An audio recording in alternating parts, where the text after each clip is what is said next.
만, 10만, 100만, 1000만, 억, 10억, 100억, 200억.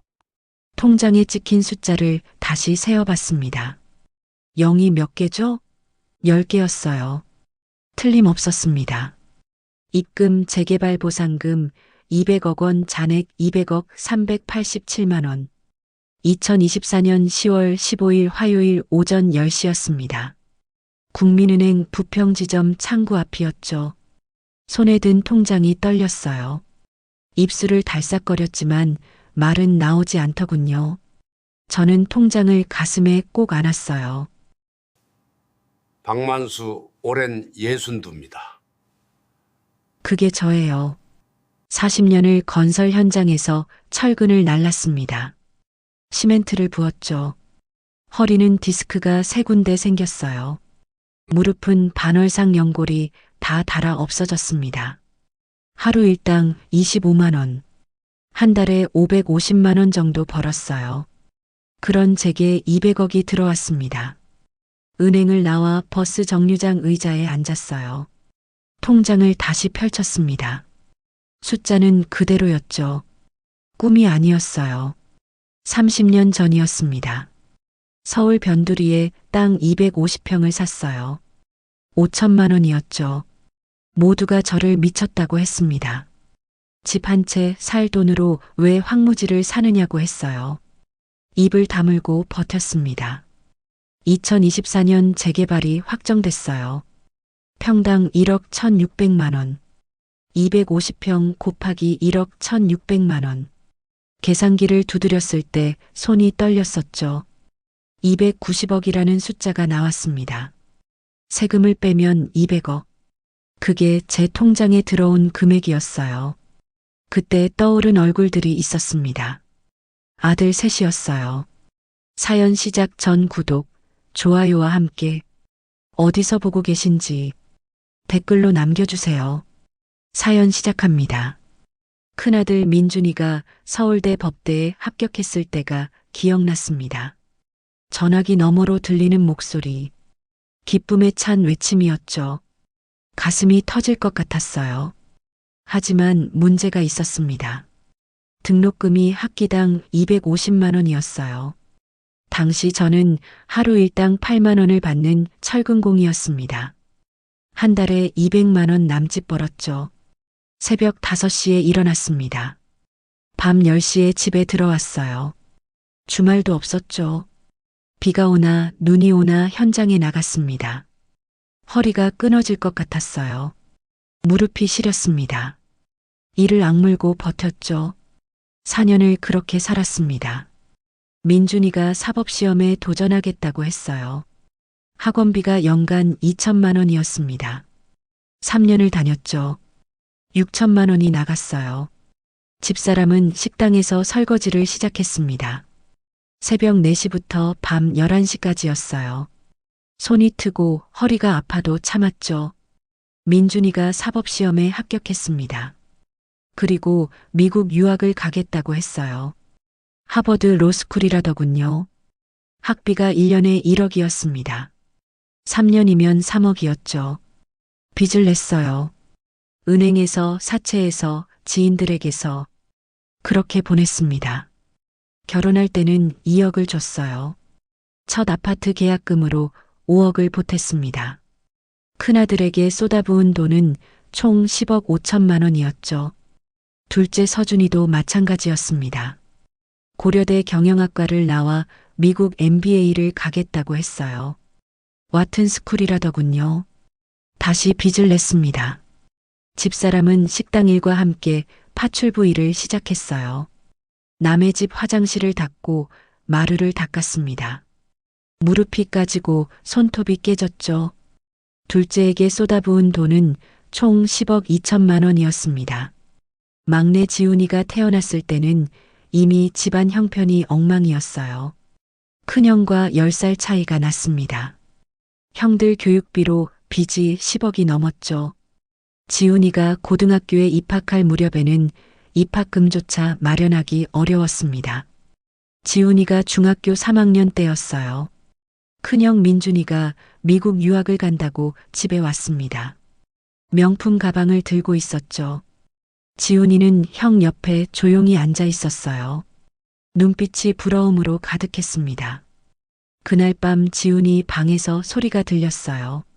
문틈으로 봤습니다. 책상에 앉아 공부하고 있었죠. 대학 입시 책이었어요. 가슴이 아팠습니다. 얼마 뒤 지훈이에게 미안하다고 말했어요. 고등학교 학비를 마련하기 어렵다고 했습니다. 지훈이는 고개를 끄덕였어요. 눈물을 보이지 않으려 애쓰더군요. 괜찮다며 공고를 가겠다고 했습니다. 공업고등학교 입학식 날이었어요. 체육관에 학생들이 모여 있었습니다. 다들 부모님과 함께였는데 지훈이만 혼자였어요. 저와 집사람은 일 때문에 못 갔습니다.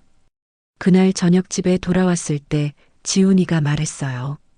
입학식 재미있었다고 했습니다. 웃고 있었지만 눈은 빨갛게 충혈돼 있었어요. 지훈이는 공업고등학교를 나왔죠. 대학은 꿈도 못 꿨어요. 고등학교 졸업하자마자 건설 현장에 나갔습니다. 저와 같은 철근공이 됐어요. 가슴이 미어졌습니다. 형들은 서울대, 고려대를 보냈는데 막내는 고등학교도 제대로 못 보낸 거였죠. 지훈이에게 쓴 돈은 고작 500만 원이었습니다. 고등학교 입학금과 3년 학비였어요. 집사람은 3년 전 췌장암으로 세상을 떠났어요. 6개월을 투병했습니다. 마지막 날 병실에서 집사람은 제 손을 잡았죠. 미안하다고 했어요. 지훈이한테 너무 미안하다고 했습니다. 그게 마지막 말이었어요. 장례식이 기억났습니다. 큰아들 민준이가 왔어요. 중요한 소송건이 있다며 2시간 있다가 갔습니다. 둘째 서준이도 왔죠. 고객 미팅이 잡혀 있다며 2시간 있다가 갔어요. 막내 지훈이만 회사에 일주일 휴직을 냈습니다. 병원에서, 장례식장에서 49제까지 제 옆에 있었어요. 밤을 새우며 제 곁에서 울었습니다. 며칠 전 아파트 복도에서 이웃집 김씨 할머니를 만났어요. 재개발 보상금 받는다며 좋겠다고 했습니다. 고맙다고 했죠. 그런데 할머니가 조심하라고 했어요. 요즘 자식들은 돈만 보면 부모도 모른다더군요. 상속 때문에 부모 죽이는 세상이라고 했습니다. 그 말을 웃어넘겼어요. 우리 자식들은 안 그럴 거라고 생각했습니다. 하지만 지금은 달랐죠. 그날 밤 잠이 오지 않았습니다. 천장을 보며 생각했어요. 집사람 사진을 꺼내봤습니다. 과연 우리 아들들은 200억이라는 돈 앞에서 어떤 모습을 보일까요? 다음 날 아침이었습니다. 옷장에서 작업복을 꺼냈습니다. 15년 전부터 입던 옷이었어요. 시멘트 가루가 하얗게 묻어 있었죠. 무릎 부분은 찢어져 있었습니다. 소매 끝은 너덜너덜했어요. 입어봤습니다. 거울을 봤죠. 가난한 노인 같았어요. 휴대폰을 꺼냈습니다. 새 아들 이름이 보였어요. 단체 문자를 작성했습니다. 손가락이 떨렸죠. 아들들아, 아버지가 큰일 났다. 급하니까 전화 좀 해라. 전송 버튼을 눌렀어요. 시계를 봤습니다. 오후 2시였죠. 가슴이 두근거렸습니다. 30초가 지났습니다. 휴대폰이 울렸어요. 막내 지훈이었습니다. 숨소리가 거칠었죠. 달려오는 소리가 들렸어요. 현장 소음도 들렸습니다. 철근 부딪히는 소리, 크레인 소리, 동료들 외치는 소리. 작업 중인데 전화를 받은 거였어요. 급하게 안전모를 벗는 소리도 들렸습니다. 아버지, 무슨 일이세요? 지훈아, 아버지가 사기를 당했다. 지훈이의 숨소리가 멈췄습니다. 재개발 보상금 200억 받았잖아. 그걸 투자한다는 사람이 왔어. 신도시 개발 사업이라고 하더구나. 195억을 넣었는데 사기였어. 아버지 진짜요? 목소리가 떨렸습니다. 5억 남았는데 세금 내고 빚 갚으니까 1억밖에 안 남았어. 그나마도 사채이자 갚으면 빈털털이야. 빚쟁이들이 집까지 쫓아오고 있어. 아버지, 지금 어디세요? 제가 바로 갈게요. 괜찮아. 너 일하잖아. 나중에 보자. 전화를 끊었습니다. 가슴이 아팠어요. 지훈이 목소리가 귓가에 맴돌았습니다. 30초 만에 전화를 받았습니다. 작업 중인데도 말이죠. 10분이 지났습니다. 큰아들 민준에게서 전화가 왔어요. 목소리가 차갑게 느껴졌어요. 배경이 조용했습니다. 아버지, 무슨 일이세요? 민준아, 아버지가 사기를 당했어. 침묵이 흘렀습니다. 3초쯤 지났을까요? 한숨 쉬는 소리가 들렸습니다. 어떻게 그런 실수를 하실 수가 있어요? 실수. 그 단어가 가슴에 박혔습니다. 제가 변호사인데 왜 상의를 안 하셨어요? 미안하다. 일단 나중에 전화 드릴게요. 지금 회의 중이라서요. 뚝 끊어졌습니다. 차갑게 끊어졌어요. 20분이 더 지났습니다. 둘째 서준에게서 문자가 왔어요. 전화가 아니라 문자였습니다. 아버지 무슨 일이세요? 지금 고객 미팅 중이라 나중에 전화 드릴게요. 30분 뒤에야 전화가 왔습니다. 아버지, 사기 당하셨다고요? 그래. 이거 큰일인데요. 목소리에 짜증이 섞여 있었습니다. 계산하는 듯한 말투였어요. 아버지, 걔가 증권사 사람인데 그런 투자는 절대 하시면 안 되는 거예요. 미안하다. 일단 제가 계산 좀 해볼게요. 나중에 연락드릴게요. 전화가 끊어졌습니다. 새 아들의 반응이 달랐습니다. 30초, 10분, 50분. 시간이 모든 걸 말해줬죠. 차고로 내려갔습니다. 15년 된 경차가 있었어요. 녹이 슬고 페인트가 벗겨진 차였습니다. 시동을 걸었죠. 덜컹거리는 소리가 났어요. 엔진에서 이상한 소리가 났습니다.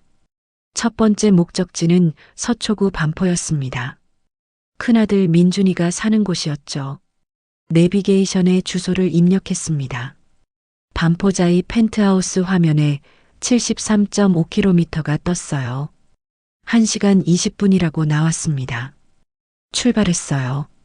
고속도로에 진입했습니다. 옆 차선 운전자가 저를 쳐다봤어요. 눈빛이 차가웠습니다. 빨리 비키라는 듯한 눈빛이었죠. 사이드미러에 비친 제 얼굴을 봤습니다. 낡은 작업복을 입은 노인이 보였어요. 정말 가난한 사람 같았습니다. 민준이가 어렸을 때가 떠올랐어요. 제 등에 엎여 웃던 모습이었습니다. 언제부터 달라진 걸까요?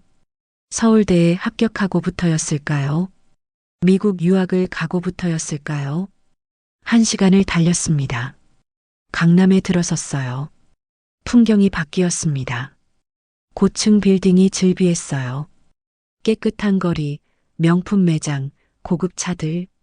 거리를 걷는 사람들의 옷차림이 달랐어요. 모두 말끔한 정장이나 명품 옷을 입고 있었습니다. 제 차가 초라해 보였습니다. 반포대교를 건넜습니다. 한강이 보였어요. 유람선이 지나갔습니다. 강변에는 조깅하는 사람들이 보였죠. 자전거를 타는 사람도 있었습니다. 모두 여유로워 보였어요. 반포자이에 도착했습니다. 73층짜리 건물이었어요. 목이 아플 정도로 높았습니다. 유리로 된 외벽이 햇빛에 반짝였죠. 건물 입구에는 경비원이 서 있었습니다.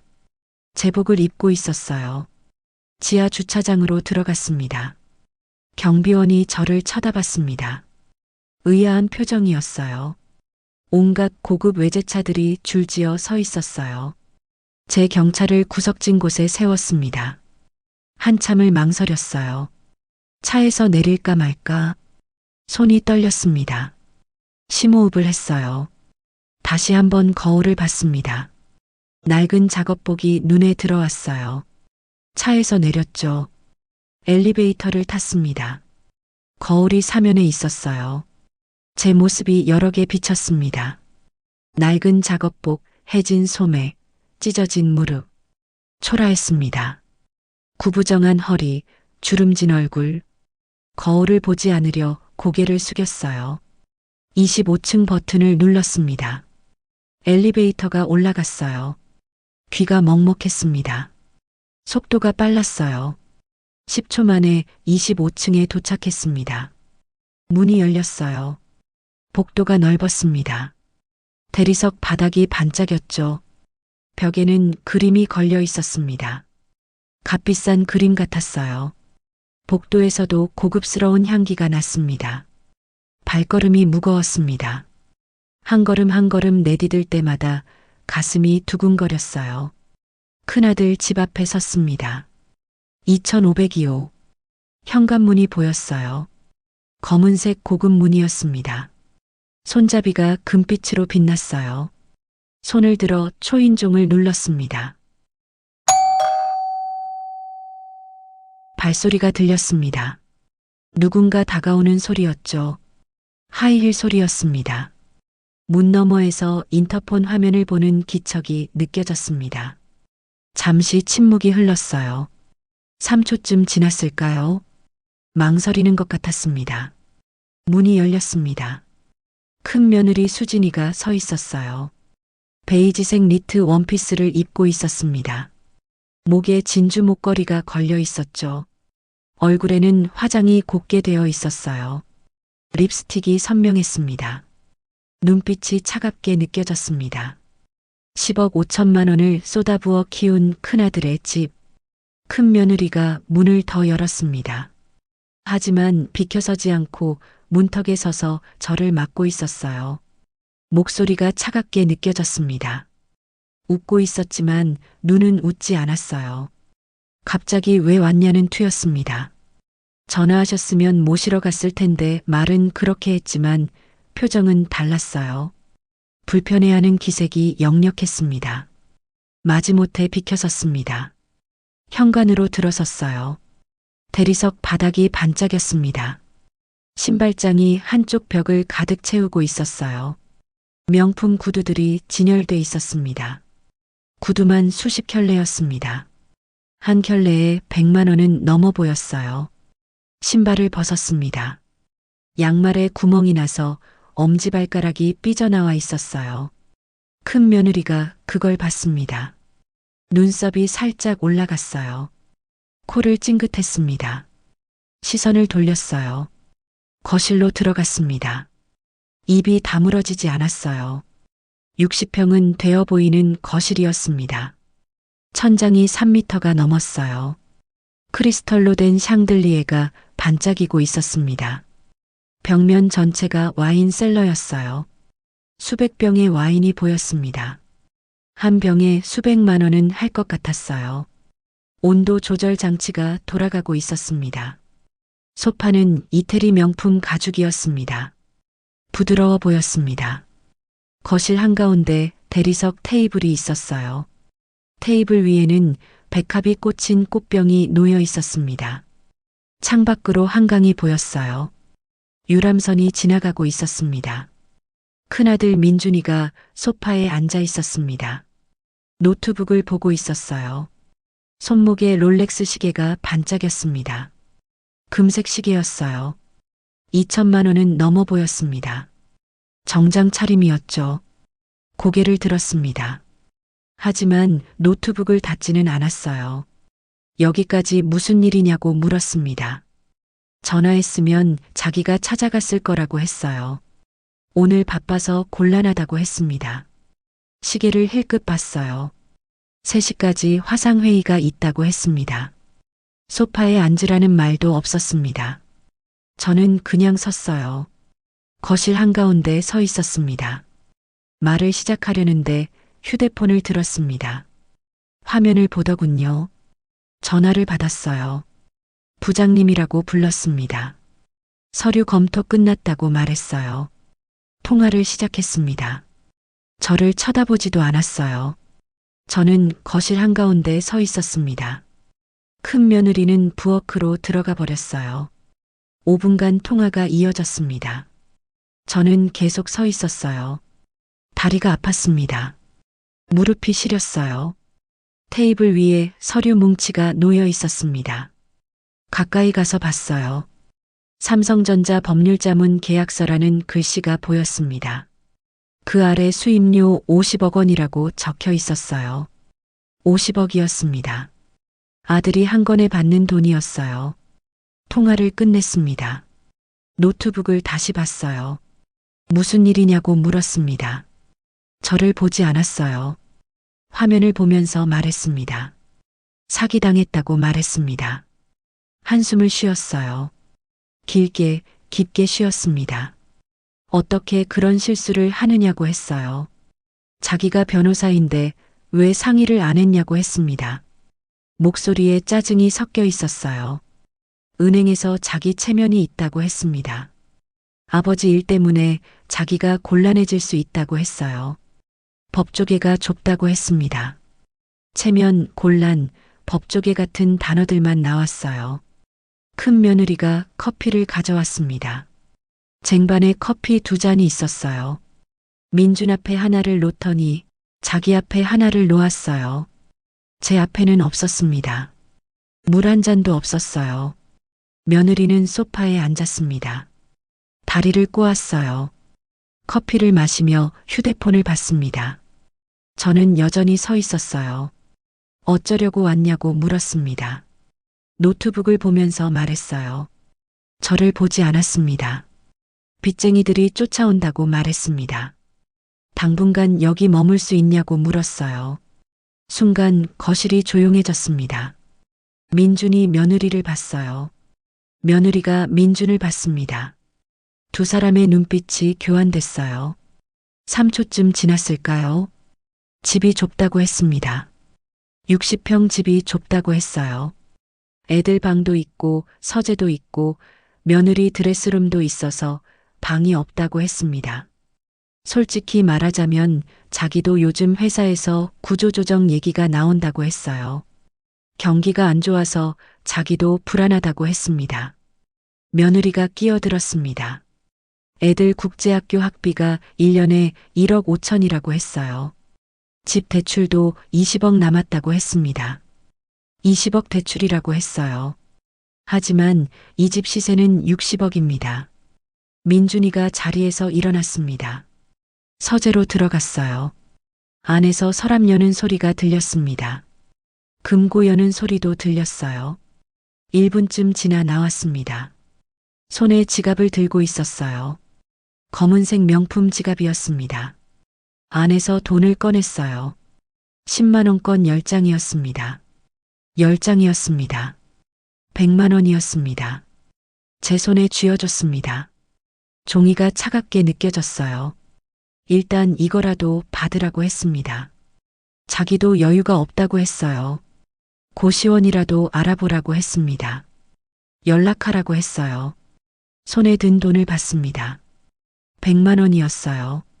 10억 5천만 원을 쏟아부은 아들이 준 돈이었습니다. 그 순간이었습니다. 현관에서 초인종 소리가 울렸습니다. 민준이가 벌떡 일어났어요. 얼굴이 환해졌습니다. 아까와는 완전히 달랐어요.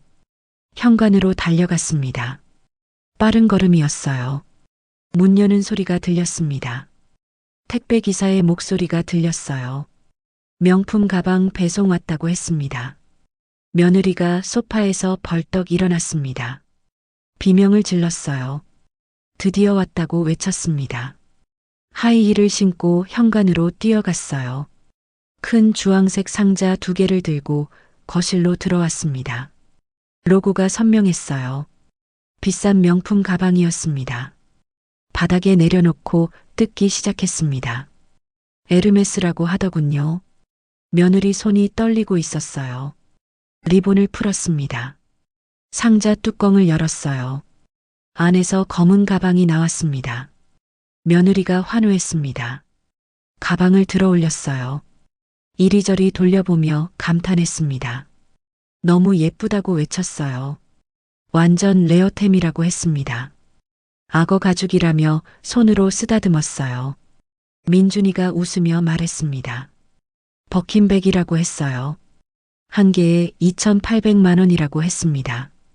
고작 가방 하나 값이 2,800만 원이라고 했어요. 2개 샀다고 했어요. 5,600만 원이라고 했어요. 웃음소리가 들렸습니다. 두 번째 상자를 열었습니다.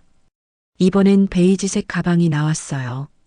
며느리가 또 환호했습니다. 이 색도 너무 예쁘다고 했어요. 클래식한 색이라며 좋아했어요. 거울 앞으로 갔습니다. 가방을 팔에 걸었어요. 이리저리 돌아보며 포즈를 취했습니다. 민준이가 잘 어울린다고 말했어요. 역시 명품은 달라 보인다고 했습니다. 며느리가 거실을 가방 메고 걸어 다녔어요. 패션쇼 하듯 걸었습니다. 며느리가 휴대폰을 꺼냈습니다. 사진을 찍기 시작했어요. 인스타그램에 올리겠다고 했습니다. 친구들이 얼마나 부러워할지 기대된다며 키득거렸습니다. 저는 소파 옆에 서 있었습니다. 손에 쥐어진 100만 원을 봤어요. 그들은 5,600만 원짜리 가방을 보며 웃고 있었습니다. 벽을 봤습니다. 액자가 걸려 있었어요. 대한변호사협회 우수 변호사상이 보였습니다. 올해 승소 금액 300억 원 달성이라는 트로피도 있었어요. 상패가 진열돼 있었습니다. 손목에는 2천만 원짜리 롤렉스가 있었어요. 거실에는 2억 원짜리 이태리 소파가 있었습니다.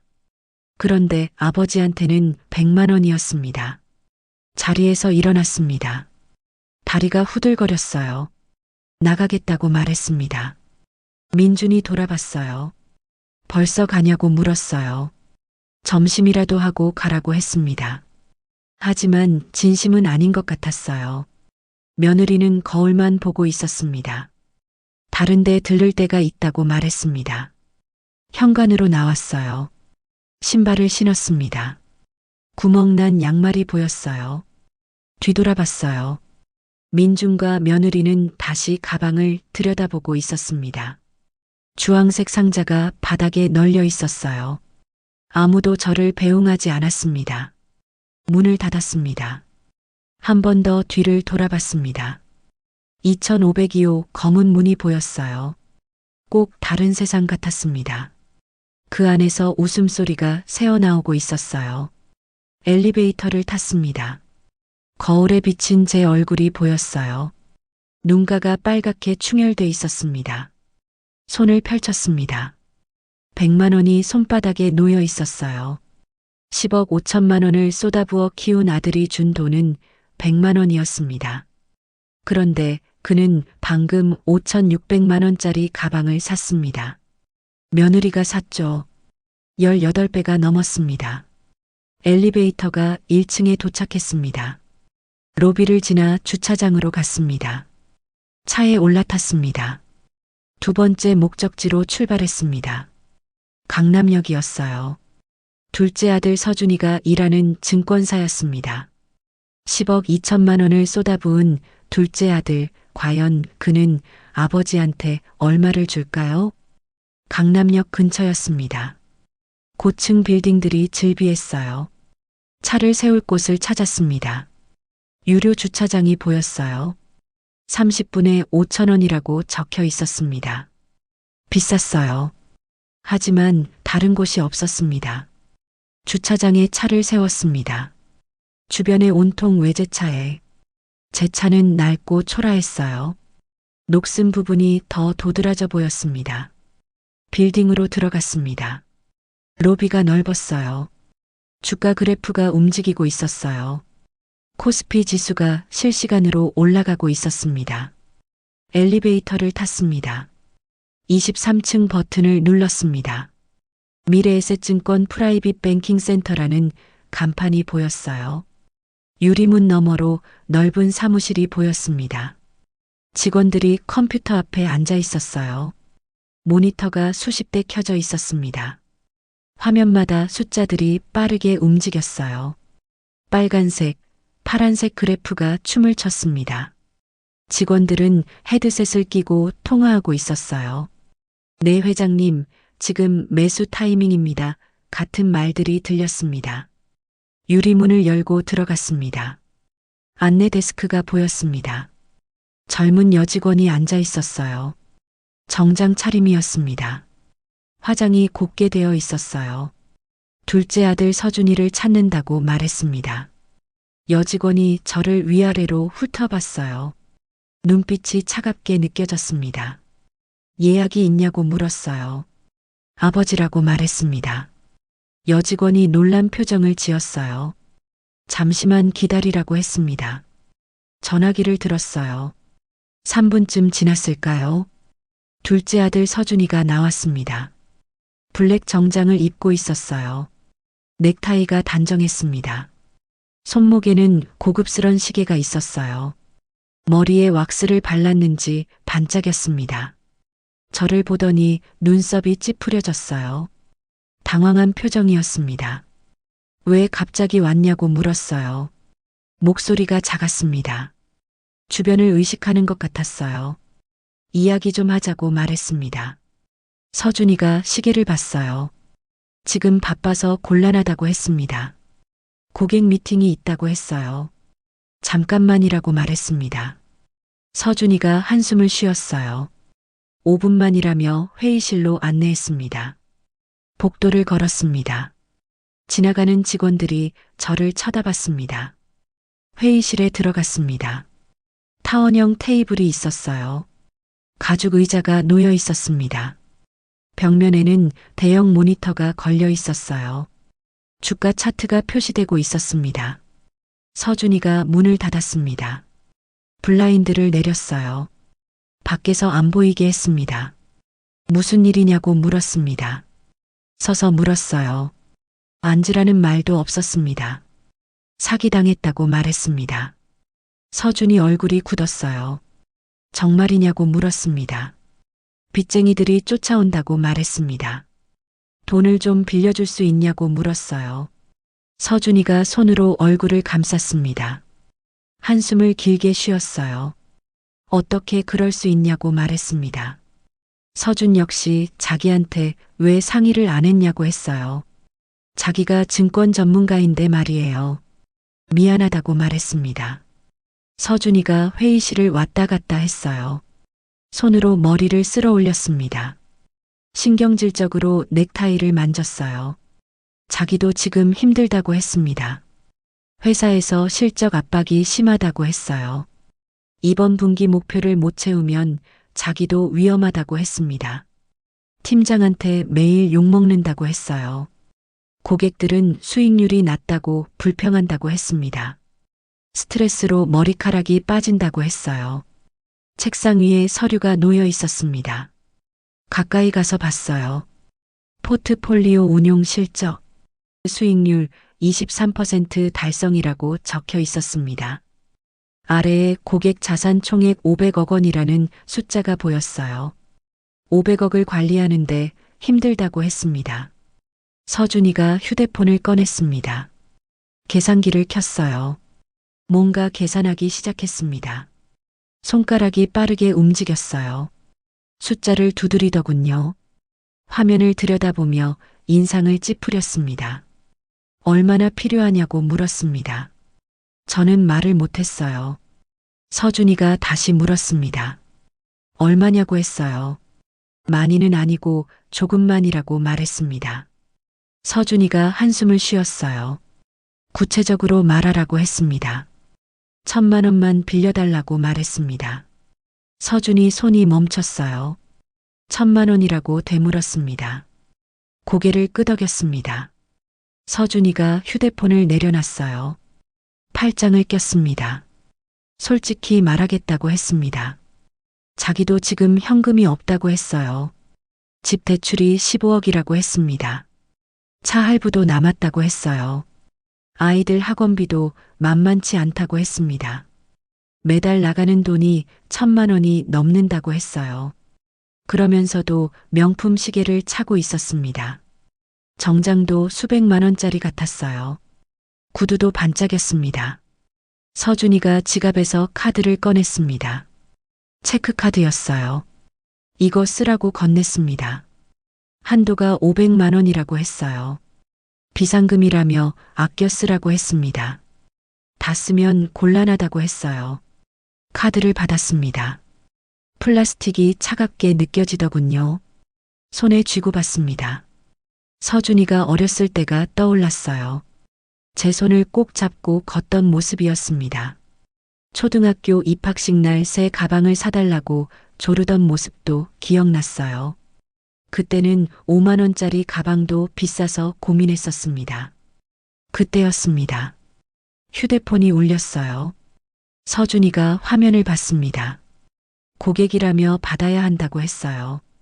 목소리가 180도 바뀌었어요. 밝고 친절했습니다. 회장님이라고 불렀어요. 네, 물론이죠. 제가 바로 준비하겠습니다. 라고 말했습니다. 웃으면서 말했어요. 통화를 끝냈습니다. 저를 봤어요. 이제 가봐야 한다고 했습니다. 중요한 고객이라며 늦으면 안 된다고 했어요. 100억 자산가라고 했습니다. 회의실 문을 열었습니다. 밖으로 나왔어요. 복도를 걸었습니다. 서준이가 앞서 걸었어요. 빠른 걸음이었습니다. 로비에 도착했습니다. 서준이가 멈춰 서더니 조심해서 가라고 말했습니다. 연락하라고 했어요. 하지만 눈빛은 차갑게 느껴졌습니다. 고개를 끄덕였습니다. 엘리베이터를 탔어요. 문이 닫혔습니다. 내려가는 동안 카드를 봤습니다. 500만 원 한도 체크카드였어요. 10억 2천만 원을 쏟아부은 아들이 준 게 이거였습니다. 1층에 도착했습니다. 로비를 지나 밖으로 나왔어요. 차에 올라탔습니다. 핸들을 잡고 앉아 있었어요. 손에 든 카드를 봤습니다. 큰아들한테서는 100만 원 현금을 받았습니다. 둘째한테서는 500만 원 한도 카드를 받았어요. 총 600만 원이었습니다. 하지만 두 아들에게 쏟아부은 돈은 20억 7천만 원이었습니다. 집사람과 내가 열심히 일해서 공부시킨 두 아들입니다. 시동을 걸었습니다. 차가 덜컹거렸어요. 세 번째 목적지로 출발했습니다. 인천이었어요. 막내 아들 지훈이가 일하는 건설 현장이었습니다. 500만 원밖에 못 쓴 막내 아들. 과연 그는 아버지한테 뭘 줄까요? 인천으로 가는 길이었습니다. 고속도로를 1시간쯤 달렸어요. 건설 현장 입구가 보였습니다. 공사 소음이 귀를 찔렀습니다. 크레인이 철근을 들어올리고 있었고 용접 불꽃이 튀고 있었어요. 시멘트 가루가 공중에 날렸습니다. 현장 사무실로 갔습니다. 낡은 컨테이너 박스였어요. 문을 두드리자 현장 소장이 나왔습니다. 지훈이를 찾는다고 말했더니 소장이 밖을 가리키며 3층에서 작업 중이라고 했어요. 공사장으로 들어갔습니다. 안전모를 쓰고 계단을 올라갔어요. 시멘트 가루가 목구멍으로 들어왔습니다. 숨이 차서 중간에 멈춰 섰어요. 무릎이 아팠습니다. 3층에 도착했습니다. 철근이 산처럼 쌓여 있었고 시멘트 자루가 여기저기 널려 있었어요. 작업자들이 땀을 뻘뻘 흘리며 일하고 있었습니다. 지훈이가 보였습니다. 등에 철근 5개를 지고 비틀거리며 걸어가고 있었어요. 철근 1개가 20kg는 될 텐데 5개면 100kg였습니다. 땀이 비 오듯 흘러 작업복이 젖어 등에 달라붙어 있었어요. 한 걸음 한 걸음 내디딜 때마다 무릎이 꺾일 것처럼 휘청거렸어요. 얼굴이 새빨개져서 핏줄이 붉어져 있었습니다. 이를 악물고 걸었어요. 목표 지점까지 10m쯤 남았는데 중간에 멈춰 섰습니다.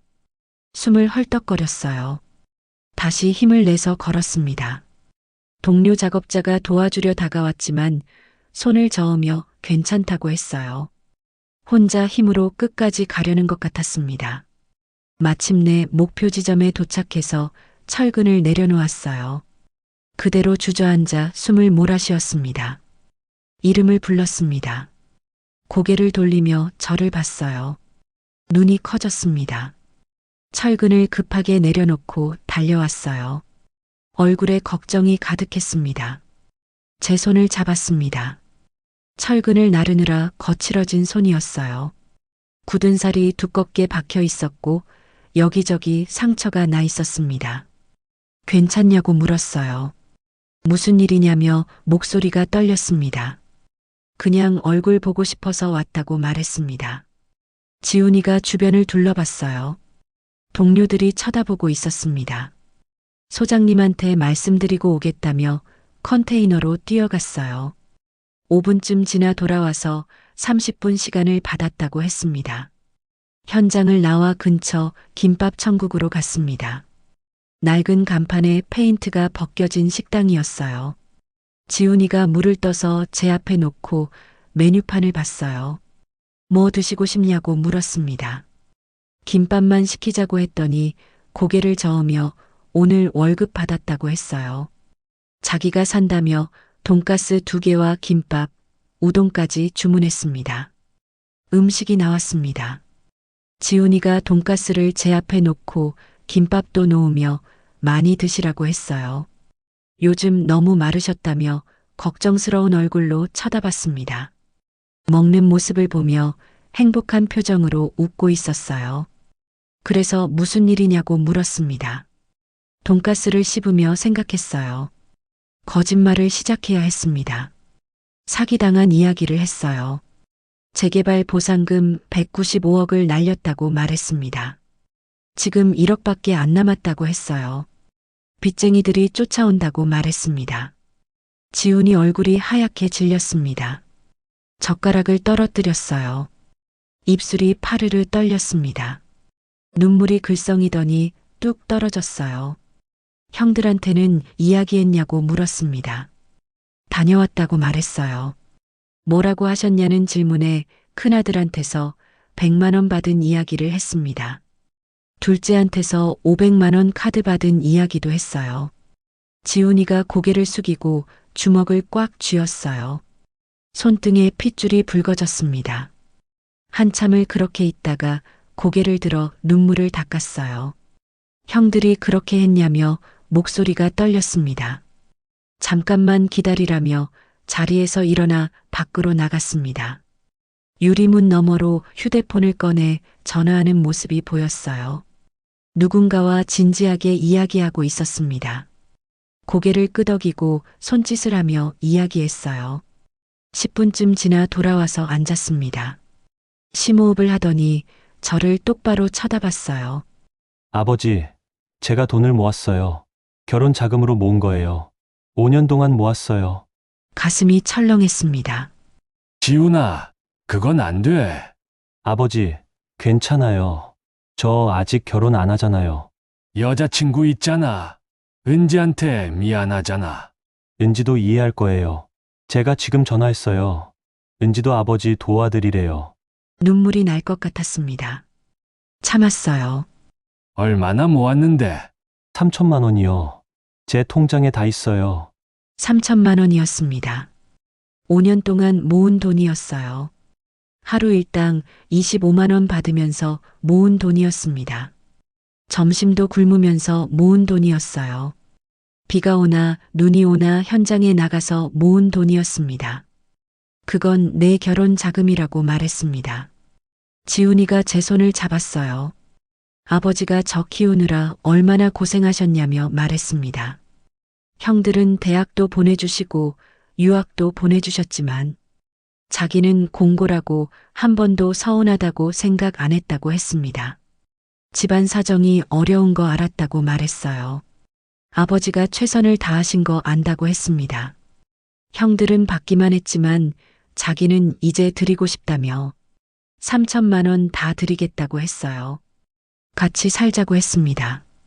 자기가 모시겠다며 형들한테 기대지 말라고 했어요. 눈물이 흘렀습니다. 참을 수가 없었어요. 식당 주인이 쳐다봤습니다. 지훈이가 휴대폰을 꺼내 은행 앱을 켰어요. 화면을 보여줬는데 잔액이 3,024만 7천 원이었습니다. 지금 바로 이체하겠다며 계좌번호를 알려달라고 했어요. 손을 내저으며 안 된다고 했습니다. 지훈이가 목소리를 높였어요. 식당 안이 조용해졌습니다. 제발 받으라고 했어요. 자기가 드리고 싶고 아버지한테 드릴 수 있는 게 이것밖에 없다며 울먹였습니다. 그때 지훈이 휴대폰이 울렸습니다. 은지였어요. 전화를 받더니 고개를 끄덕이며 이야기를 나눴습니다. 알았다고 말하고 끊었어요. 은지도 돈이 1,000만 원 있는데 그것도 드린다고 전했습니다. 은지도 아버지 딸이고 며느리니까 도와드리고 싶다고 했답니다. 4천만 원이었습니다. 지훈이 3천만 원에 은지 1,000만 원이었어요. 결혼도 안 한 둘이 전 재산을 내놓는다고 했습니다. 큰아들은 10억 5천만 원 받고 100만 원을 줬습니다. 둘째는 10억 2천만 원 받고 500만 원 한도 카드를 줬어요. 막내는 500만 원밖에 못 받았는데 3천만 원을 주겠다고 했습니다. 교육비는 20배 차이였습니다. 하지만 마음은 60배 차이였어요. 지훈이가 다시 말했습니다. 자기 월급도 다 드리겠다고 했어요. 한 달에 550만 원 버는데 방 얻어서 같이 살자고 했습니다.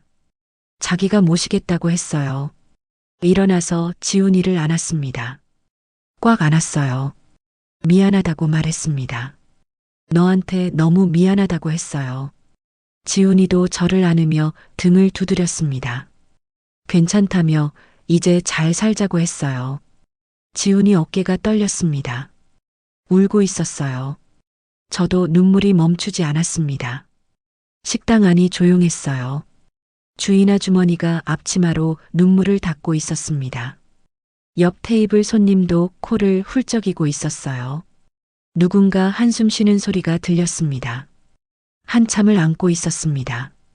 지훈이 체온이 느껴졌어요. 땀 냄새와 시멘트 가루 냄새가 났지만 따뜻했습니다. 제 어깨가 지훈이 눈물로 젖었어요. 지훈이 등을 두드렸습니다. 작은 아이를 달래듯 천천히 두드렸어요. 지훈이가 30년 전 아기였을 때가 떠올랐습니다. 처음 안아봤을 때 그 따뜻함이 지금도 그대로였어요. 그때도 이렇게 작고 따뜻했습니다. 제 품에서 잠들던 아이가 이제 저를 안아주고 있었어요. 역할이 바뀐 것 같았습니다. 이제 지훈이가 저를 지켜주는 사람이 됐어요. 이제 알았습니다. 진짜 아들이 누구인지 알았어요. 200억을 버린다는 결정, 틀리지 않았습니다. 집으로 돌아왔습니다. 해가 지고 있었어요. 주황색 노을이 하늘을 물들이고 있었습니다. 현관문을 열고 들어갔어요. 텅 빈 거실이었습니다. 불을 켜고 소파에 앉았습니다. 하루가 길었어요. 새 아들을 다 만났습니다. 테이블 위에 종이를 펼쳤어요. 펜을 들었습니다. 적기 시작했어요. 큰아들 민준 10억 5천만 원 투자 100만 원 지급. 둘째 서준 10억 2천만 원 투자 500만 원 카드 지급. 막내 지훈 500만 원 투자 3천만 원 지급. 숫자가 모든 걸 말해줬습니다. 휴대폰을 꺼냈습니다. 은행 앱을 켰어요. 비밀번호를 입력했습니다. 화면에 잔액이 표시됐어요. 200억 387만 원. 200억이 그대로 있었습니다. 한 푼도 줄지 않았어요. 사기는 거짓말이었습니다. 빚쟁이도 거짓말이었어요. 모든 게 연극이었습니다. 하루 동안 거짓말을 했어요. 새 아들의 진심을 받습니다. 결과를 얻었어요. 집사람 사진을 꺼냈습니다. 액자 속에서 웃고 있었어요. 3년 전 사진이었습니다. 병원 침대에 누워 있을 때 찍은 마지막 사진이었죠. 집사람은 그때도 웃고 있었습니다.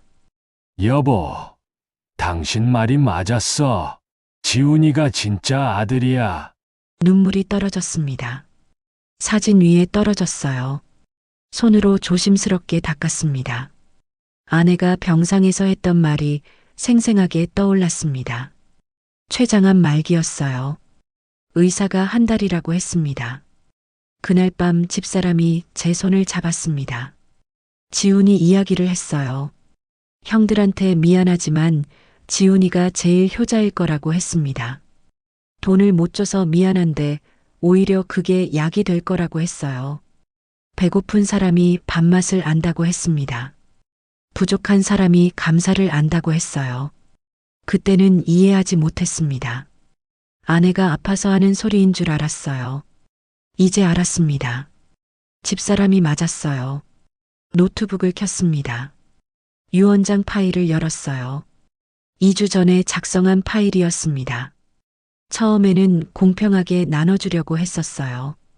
80억, 80억, 40억으로요. 커서가 깜빡거렸습니다. 5분을 앉아 있었어요. 고민했습니다. 이 결정이 맞는 걸까요?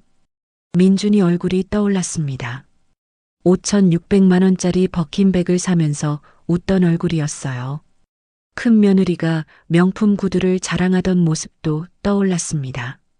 서준이가 500만 원 카드를 건네며 빨리 가라던 모습이 떠올랐어요. 돈이 아깝다는 표정이었죠. 지훈이가 3천만 원 통장을 보여주며 눈물 흘리던 모습이 떠올랐습니다.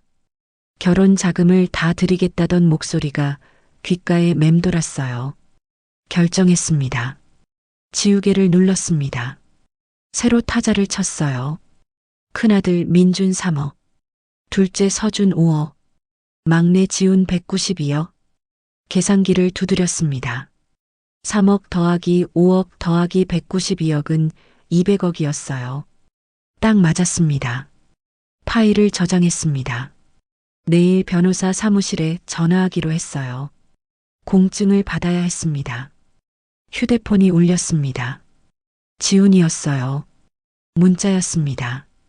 내일 은행에 같이 가서 돈을 이체해드리겠다는 내용이었어요. 사랑한다고 적혀 있었습니다. 눈물이 또 났습니다. 답장을 보냈어요. 고맙다고, 아버지가 더 사랑한다고 썼습니다. 다음 날 아침이었습니다. 문을 두드리는 소리에 눈을 떴어요. 8시였습니다. 누가 이 이른 시간에 올까요? 문을 열었습니다. 지훈이가 서 있었어요. 작업복 차림이었습니다. 손에 통장을 꽉 쥐고 있었어요. 얼굴에 땀이 맺혀 있었습니다. 뛰어온 듯 숨소리가 거칠었습니다. 아버지, 은행 가요. 지금 바로요. 목소리가 다급했습니다. 급한 불부터 끄고 싶다는 표정이었어요. 빚쟁이가 올까봐 걱정하는 눈빛이었습니다. 옷을 갈아입었습니다. 지훈이가 제 차 열쇠를 챙겼어요. 자기가 운전하겠다고 했습니다. 밖으로 나왔어요. 지훈이 차가 서 있었습니다. 10년 된 경차였어요. 제 차보다도 낡았습니다. 출발했어요. 신호를 기다리는 동안 지훈이가 말했습니다. 어젯밤 한숨도 못 잤다고 했어요.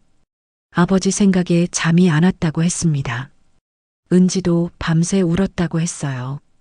빨리 돈 드리고 싶다고 했습니다. 가슴이 아팠습니다. 거짓말 때문에 애꿎은 사람들이 고통받고 있었어요. 은행에 도착했습니다. 국민은행 부평지점이었어요. 이틀 전 200억을 확인했던 곳이었습니다. 주차를 하고 내렸습니다. 지훈이가 제 팔을 잡았어요. 부축하듯 걸었습니다. 은행 문을 열고 들어갔어요. 창구로 갔습니다. 직원이 웃으며 맞았어요. 지훈이가 통장을 꺼냈습니다. 이체하고 싶다고 말했어요. 직원이 통장을 받았습니다. 화면을 봤어요. 잔액 3,024만 7천 원이 표시됐습니다. 얼마를 이체하느냐고 물었습니다. 지훈이가 대답했어요. 3천만 원 전부라고 했습니다. 직원이 눈을 깜빡였습니다. 전액이냐고 다시 물었어요. 지훈이가 고개를 끄덕였습니다.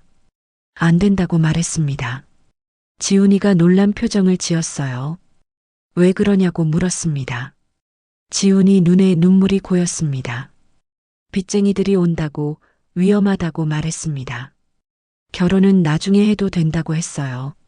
창구 직원이 눈가를 붉혔어요. 옆 창구 직원도 쳐다봤어요. 내 마음만으로 충분하다고 말했습니다. 아버지는 방법이 있다고 했어요. 방법이 뭐가 있어요? 지훈이가 소리쳤습니다. 은행 안에 울려 퍼졌어요. 형들은 그렇게밖에 안 도와주는데. 제가 도와드려야죠. 대기 손님들이 우리를 봤습니다. 지훈이가 주저앉았습니다. 바닥에 무릎을 꿇었어요. 제 다리를 붙잡았습니다. 제발 받아달라고 애원했습니다. 이거 안 드리면 잠도 못 자고 밥도 못 먹는다고 했어요. 일어나라고 말했습니다. 지훈이 어깨를 잡았어요. 일으켜 세웠습니다. 지점장이 나왔습니다. 무슨 일이냐고 물었어요. 창구 직원이 설명했습니다. 지점장도 눈시울이 붉어졌어요. 지훈이한테 말했습니다. 아버님 말씀을 들으라고 했어요. 결혼 자금은 소중한 거라고 했습니다. 밖으로 나갔습니다. 지훈이가 따라왔어요. 주차장까지 걸었습니다. 차에 탔습니다. 지훈이가 핸들을 잡고 울었어요. 한참을 울었습니다. 어깨가 들썩였어요. 등을 쓰다듬었습니다. 괜찮다고 말했어요. 저랑 같이 살자고 했습니다. 작은 방이라도 구하겠다고 했어요. 제 월급으로 살겠다고 했습니다. 지훈이가 말했습니다. 오늘 하루 휴가를 냈다고 했어요. 아버지랑 같이 있을 거라고 했습니다. 혹시 빚쟁이가 오면 자기가 맡겠다고 했어요. 가슴이 뭉클했습니다. 고맙다고 말했습니다. 그렇게 집에 돌아왔습니다. 지훈이가 냉장고를 열었어요. 아무것도 없었습니다. 장 봐오겠다며 나갔습니다. 30분쯤 지나 돌아왔어요. 봉지 2개를 들고 있었습니다. 라면을 끓였습니다. 계란도 넣었어요. 2그릇을 끓여서 하나를 제 앞에 놓았습니다. 아버지랑 같이 먹으니까 맛있어요. 같이 먹었습니다. 지훈이가 맛있게 먹었어요. 후루룩 소리를 내며 먹었습니다. 휴대폰을 봤습니다. 민준에게서 문자가 왔어요. 괜찮냐고 물었습니다. 3시간 전 문자였습니다. 답장을 안 했어요. 서준에게서도 문자가 왔습니다. 상황이 어떠냐고, 카드는 잘 쓰고 있냐고 물었습니다. 역시 답장을 안 했습니다. 지훈이는 문자가 아니었습니다. 직접 와서 라면을 끓여주고 있었어요. 그게 차이였습니다. 창밖을 봤습니다. 해가 중천에 떠 있었어요. 내일이면 변호사 사무실에 갈 겁니다. 유언장을 공증받을 거예요. 큰아들 3억, 둘째 5억, 막내 192억. 받은 만큼 돌려받는 겁니다. 다음 날 오전이었습니다. 알람 소리에 눈을 떴어요. 7시 30분이었습니다. 오늘이 마지막 단계였어요. 유언장만 공증받으면 모든 게 끝나는 거였죠. 일어나 욕실로 갔습니다. 거울을 봤어요. 수염이 자라 있었습니다. 면도를 하고 찬물로 얼굴을 씻었습니다. 수건으로 닦으니 조금 나아 보였습니다. 옷장을 열었습니다. 깨끗한 흰색 셔츠를 꺼냈어요. 아내가 살아있을 때 다림질해 둔 거였습니다. 단추를 하나씩 채웠습니다. 15년 된 구두를 신었습니다. 거울 앞에 섰어요. 오랜만에 정갈해 보이는 제 모습이었습니다. 가방을 챙겼습니다. 안에 도장을 넣었습니다. 주민등록증도 넣었어요. USB를 꺼냈습니다. 안에 유언장 파일이 들어 있었죠. 조심스럽게 가방에 넣었습니다. 그리고 작은 검은색 녹음기를 꺼냈습니다. 만약을 위해 준비한 거였습니다. 혹시 모를 상황에 대비해서요. 가방 안쪽 주머니에 넣었습니다. 빨간 불이 켜지면서 녹음이 시작됐습니다. 현관문을 열고 나왔습니다. 택시를 잡았습니다. 서초동으로 가주세요. 강민수 법률사무실이요. 기사님이 고개를 끄덕였습니다. 차가 출발했어요. 30분쯤 지났습니다. 서초동에 도착했어요. 15층짜리 유리 건물 앞이었습니다. 건물로 들어가서 9층을 눌렀습니다. 올라가는 동안 손에 땀이 났어요. 9층에 도착했습니다. 903호를 찾았습니다. 강민수 법률사무소라는 간판이 보였어요. 문을 열고 들어갔어요. 리셉션 데스크에 여직원이 앉아 있었습니다. 예약하신 박만수님이시죠? 네, 맞다고 했습니다. 잠시만 기다려주세요. 소파에 앉았습니다. 테이블 위에 잡지가 놓여 있었어요. 하나를 집어들었습니다. 글자가 눈에 들어오지 않았어요. 집중이 안 됐습니다. 5분이 지난 후 안쪽 문이 열렸어요. 50대 남자가 나왔습니다. 박만수님, 맞으시죠? 저는 강민수 변호사입니다. 악수를 청했어요. 일어나 악수했습니다. 안으로 들어오시죠. 따라 들어갔어요. 사무실이 넓었습니다. 법률 서적들이 빼곡했습니다. 큰 책상이 있었어요. 유 원장 공증 의뢰하셨죠? 강 변호사가 말했습니다. 네, 그렇습니다. USB를 꺼내 건넸어요. 변호사가 컴퓨터에 꽂았습니다. 파일을 열었어요. 화면에 유 원장 내용이 떴습니다. 읽기 시작했어요. 표정이 점점 굳어졌습니다. 눈썹이 올라갔어요. 한참을 봤습니다. 고개를 들고 저를 봤어요. 박만수님, 이거 진심이신가요? 큰아들한테 3억, 둘째한테 5억, 막내한테 190이요? 맞습니다. 제 의지입니다. 그런데 재개발 보상금 290억이라고 하셨는데 세금은 내셨나요? 네. 양도소득세 90억 냈습니다. 실제로 손에 쥔 건 200억이에요. 변호사가 고개를 끄덕였습니다. 이러시면 나중에 가족 간 분쟁이 생길 수 있습니다. 그래도 괜찮으신가요? 괜찮습니다. 변호사가 한숨을 쉬었습니다. 길게, 깊게 쉬었어요. 알겠습니다. 의뢰인의 의사를 존중하겠습니다. 그럼 신분증하고 도장 주세요. 신분증을 꺼냈습니다. 도장도 꺼냈어요. 책상 위에 놓았습니다. 변호사가 확인했어요. 프린터가 돌아가더니 서류가 나왔어요. 여기 사인하시고 도장 찍으시면 됩니다. 서류를 봤어요. 유언공증서라고 적혀 있었습니다. 내용을 읽었어요. 제 이름이 있었습니다. 새 아들 이름도 있었어요. 상속 금액도 적혀 있었습니다. 펜을 들었습니다. 손이 떨렸어요. 서명란에 갖다 댔습니다. 그때였습니다. 사무실 문이 벌컥 열렸어요. 누군가 들어왔습니다. 빠르게 들어왔어요. 걸음걸이가 급했습니다. 고개를 들어봤어요. 큰아들 민준이가 서 있었습니다. 얼굴이 차갑게 굳어 있었어요. 표정이 무서웠습니다. 뒤에 둘째 서준이도 서 있었어요. 두 사람 표정이 싸늘했어요. 눈빛이 차가웠습니다. 가슴이 철렁 내려앉았습니다. 숨이 막혔어요. 어떻게 여길 알았을까요? 어떻게 따라온 걸까요? 민준이가 입을 열었습니다. 목소리가 얼음장처럼 차가웠어요. 아버지, 200억 사기 당하셨다고요? 한 글자 한 글자 또박또박 말했습니다. 순간 숨이 멎었습니다. 심장이 멈춘 것 같았어요. 알고 있었습니다. 민준이가 진실을 알고 있었어요. 200억이 그대로 있다는 걸 알고 있었습니다. 서준이가 앞으로 나왔습니다. 손에 서류 봉투를 들고 있었어요. 책상 위에 탁 내려놓았습니다. 소리가 크게 났어요. 강 변호사가 놀라 뒤로 물러섰습니다. 봉투를 열고 서류를 꺼냈습니다. 책상 위에 펼쳤어요. 은행 거래 내역서였습니다. 제 통장 사본이었어요. 국민은행 로고가 보였습니다. 제 이름이 적혀 있었어요. 주민등록번호도 있었습니다. 그리고 잔액이 보였습니다. 200억이 선명하게 찍혀 있었어요. 아버지, 이게 뭡니까? 서준이 목소리가 차가웠습니다.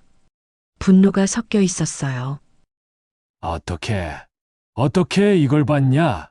제 목소리도 떨렸어요. 민준이가 말했습니다. 사흘 전이었어요. 아버지 집에 들렀을 때 가방이 열려 있었습니다. 안에서 통장이 보였어요. 호기심에 은행 앱을 켰습니다. 비밀번호가 저장되어 있더군요. 200억이 찍혀 있었어요. 서준이도 말했습니다. 형한테 연락받고 깜짝 놀랐어요. 사기당했다는 게 거짓말이었다니. 이틀 동안 아버지가 뭘 하시는지 지켜봤습니다. 그럼 왜 가만히 있었냐? 민준이 눈빛이 섬뜩해졌습니다. 아버지가 뭘 하시는지 보려고요. 설마 유 원장까지 바꾸실 줄은 몰랐지만요. 목소리에 비아냥이 가득했어요. 서준이가 USB를 빼갔습니다. 컴퓨터에서 뽑았어요. 화면을 봤어요. 유 원장 내용을 읽었습니다. 얼굴이 점점 일그러졌어요. 입술이 떨렸습니다. 이게 뭡니까? 형한테 3억, 저한테 5억, 지훈이한테 192억이요? 목소리가 높아졌어요. 민준이가 다가왔습니다. 제 앞에 섰어요. 제 위로 우뚝 섰습니다.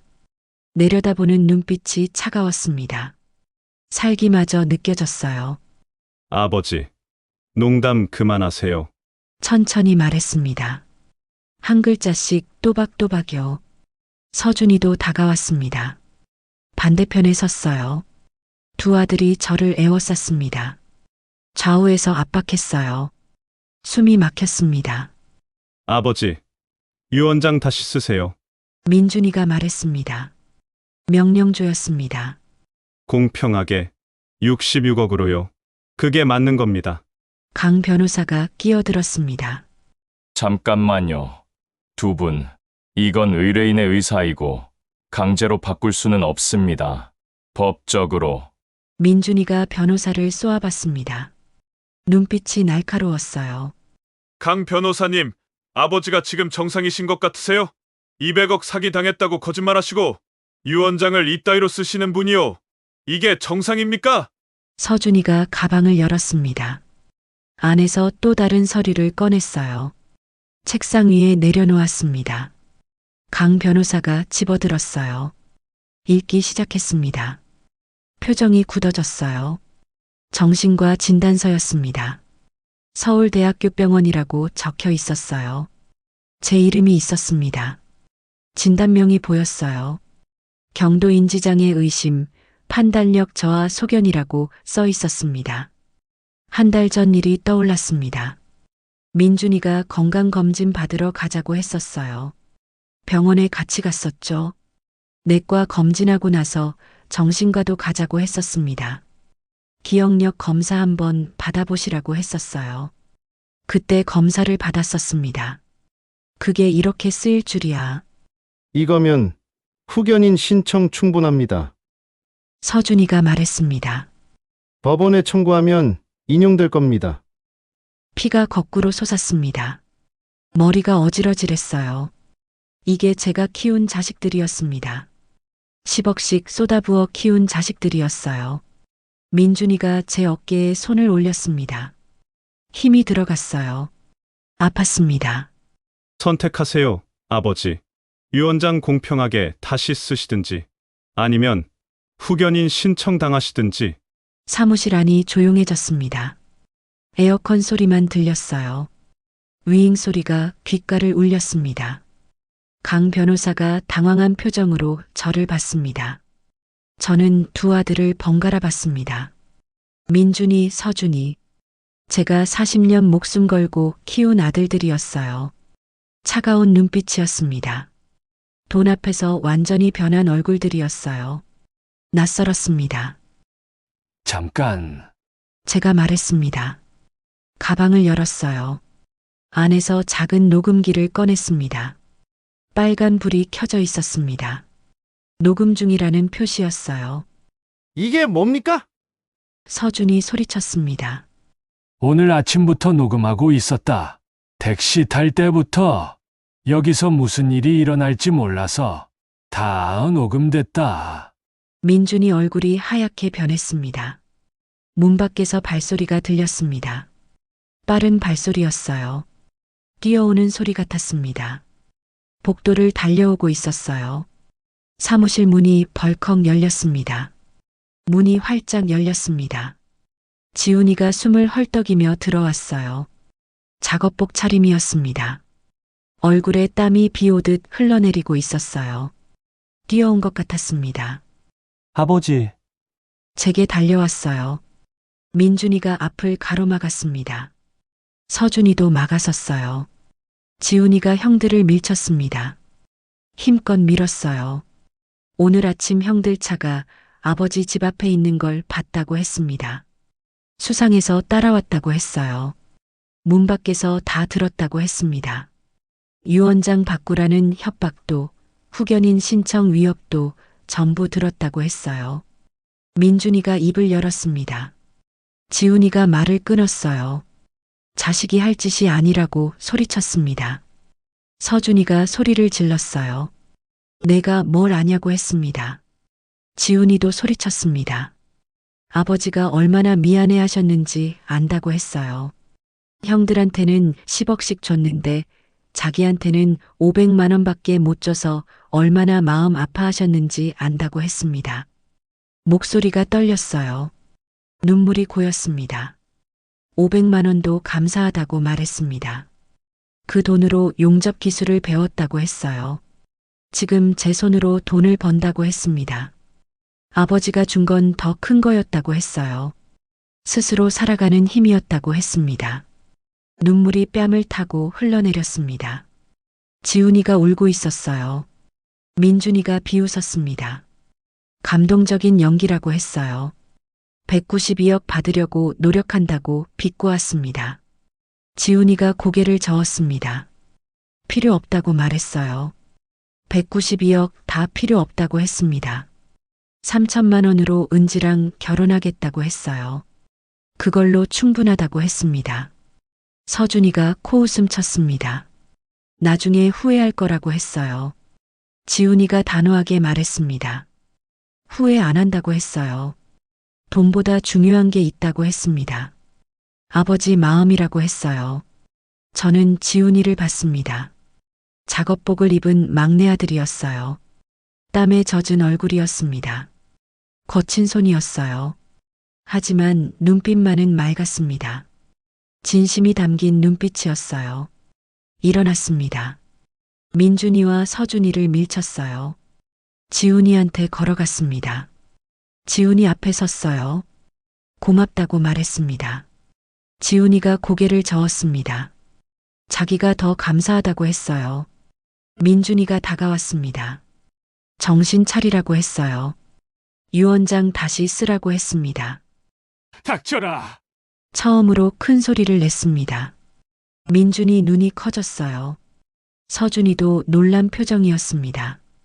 제가 한 번도 그렇게 말한 적이 없었거든요. 40년 동안 키웠다고 말했습니다. 10억씩 쏟아부었다고 했어요. 최고 교육을 시켰고, 최고 대학을 보냈고, 최고 직장을 다니게 해줬다고 했습니다. 그런데 그게 다 뭐냐고 물었어요.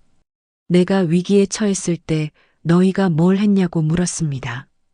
100만 원, 500만 원 카드가 다였다고 했어요. 각 10억 투자의 결과냐고 말했습니다. 그리고 지금은 뭐 하냐고 물었어요. 유언장 바꾸라고 협박하고 후견인 신청으로 위협한다고 했습니다. 목소리가 떨렸습니다. 분노가 치밀어 올랐어요. 지훈이를 보라고 말했습니다. 500만 원밖에 못 받은 애가 뭘 했냐고 물었어요.